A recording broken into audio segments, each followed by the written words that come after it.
शेर जब शिकार पर हमला करता है तो सीधे उसकी गर्दन पर अपने नुकीले और लंबे दांत गड़ा देता है। इसके बाद वो अपने शिकार को तब तक नहीं छोड़ता जब तक उसका दम न निकल जाए। वैसे आपने छोटे जानवरों पर तो इसके हमले देख लिए, लेकिन सोचा है कि जब इसके सामने जिराफ जैसा लंबा शिकार आ जाए तो ये क्या करेगा?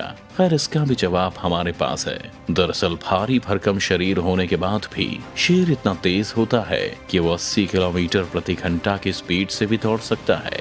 इसके साथ ही ये जब किसी लंबे जानवर को देखता है तो उससे मुकाबला करने के लिए करीब 12 फीट की ऊंचाई तक छलांग भी लगा सकता है।